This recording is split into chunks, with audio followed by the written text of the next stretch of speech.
안녕하십니까 여러분. 달팽이의 여정 171일차입니다. 오늘도 1,000원의 기부이자 즐거움의 티켓값을 지불하고 출발하도록 하겠습니다. 더 이상 이제 들어가지가 않네요. 아이고.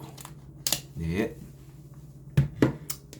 오늘은 내가 가진 삶의 모습이 과연 외부로부터 온 것인가 아니면 나의 내면에서 솟아나온 것인가 라는 이야기를 해보려고 합니다. 나의 내면에서 솟아나온 것인가. 네, 데미안에 나오는 이야기입니다. 일단 오늘은 내용은 헤르만 헤세의 유리알 유희, 데미안을 쓴 헤르만 헤세의 유리알 유희. 어제 제가 얘기 드린 이야기 중에 나의 존재를 남에게서 구하지 말고 나에게서 구해라 라는 이야기를 했습니다. 나에게서 구해야 되는 거죠. 그래서 이 책에 이런 내용이 나옵니다.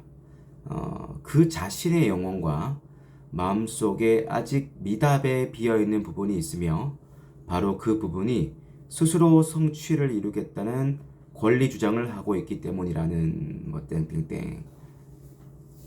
아직 내 마음속에 미답에 비어있는 부분이 있고 그 부분이 스스로 성취를 이루겠다는 주장을 하고 있다. 네, 마치 두 개가 떠오른. 첫 번째는 데미안의 내 속에서 솟아나오려고 하는 그것을 살아내려고 했다. 그게 떠오르고요. 또는 양자역학의 중첩, 또는 우리 저번에 소개시켜드렸던 이 평범한 인생, 카렐 차페크의 평범한 인생에 있을 수도 있었던 삶을 살아내는 것, 이런 것들이 떠오릅니다. 그래서 우리가 아직 미답의 영역, 양자적으로 내가 중첩되어 있지만 또는 내 속에서 솟아나오려고 하는 그 무엇, 그런 것들은 우리가 살아내려고 했는가를 생각해 봐야 됩니다. 아직 우리에게는 미답의 영역, 중첩되어 있는 영역이 있을 수 있다. 그것을 찾아내야 한다는 이야기고요. 또 이 책이 이어서 이런 얘기가 나옵니다. 마치 우리들이 숨쉬고 있는 공기나 우리가 발 딛고 있는 땅처럼 당연한 것으로 여기고 있는 땅처럼 당연한 것으로 여기고 있습니다. 언젠가 그 공기나 땅이 존재하지 않을 수도 있다는 생각은 추호도 하지 않고 있습니다. 우리가 당연시 여기는 우리의 삶, 이 삶이 과연 어디에서 온 것인가?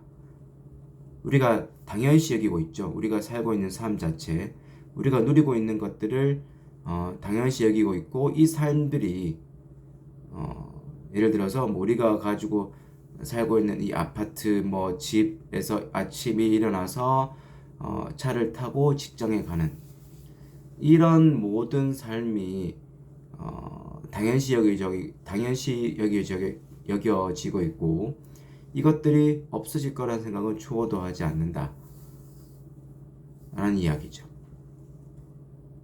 사실 우리가 누리고 있는 삶들은 우리가 매 순간 선택에 의해서, 자유의지에 의해서 해왔다고 생각할 수도 있지만, 대부분 어릴 때부터 부모님들은 이 좋다고 여겼던 것들, 또는 우리 사회나 제도들이 가치 있고 좋다고 여겼던 것들을 우리가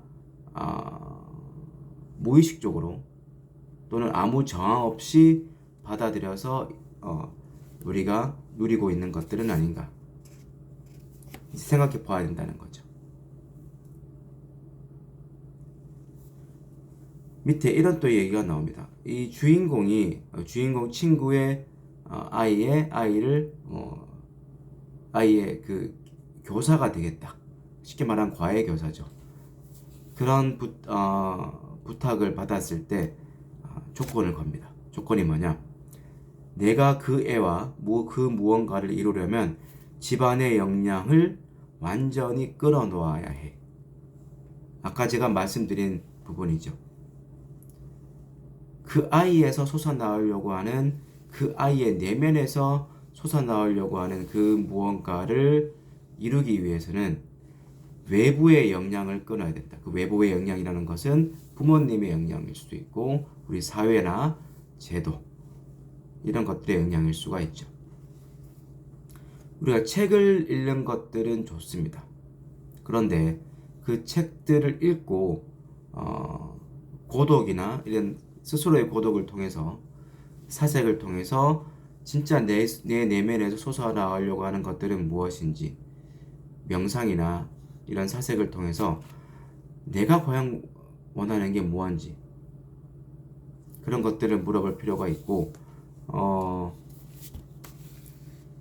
그 자라투스트라는 이렇게 말했다라는 책에서 니체도 끊임없이 우리는 추락해야 된다. 끊임없이 우리는 절망해야 된다. 망해야 된다. 이런 얘기를 하거든요. 그래서 계속 우리가 기존에 있던 것들을 깨뜨리고 밑으로 이제 침잠하면서 기존에 있던 것들을 깨고 나의 내면에서 나오는 것들을 나오게 해야 된다. 결국 우리 스스로를 극복하고 초월해야 된다. 이런 얘기를 니체가 합니다. 그래서 우리는 우리가 마땅히 우리가 있을 수도 있었던 그런 삶을 살기 위해서 그러려면 밖을 돌아보는 것들이 아니라 외부에서 뭔가 나에게 맞는 맞는 나의 삶의 모습을 나의 삶의 외투를 찾는 것들이 아니라 내 내면에서 솟아나오려고 하는 그 무엇을 감지하려고 알아차리기 위해서 노력을 해야 되고 명상이나 고독이나 사색을 통해서 우리가 좀 더 나의 내면을 알아차리려고 노력을 해야 되겠습니다. 첫째, 이렇게 책과 사색, 명상, 고독을 통해서 나의 내면을 알아차리려고 노력을 하고 이를 통해서 매일 성장할 수 있어서 매일 행복하고 감사합니다. 둘째, 이렇게 얻은 깨달음으로 수학과 문학을 연결하는 책을 써서 베스트셀러 작가가 되었다. 셋째, 매일 아침 달리기를 통해서 몸과 마음의 건강을 유지하였고 풀코스 마라톤을 완주하였다. 넷째, 매일 아침 영어와 스페인어를 공부를 하였고 두 가지 언어를 유창하게 말할 수 있게 되었다. 오늘 하루도 감사하고 충만한 그런 하루 보내시길 바라겠습니다. 감사합니다.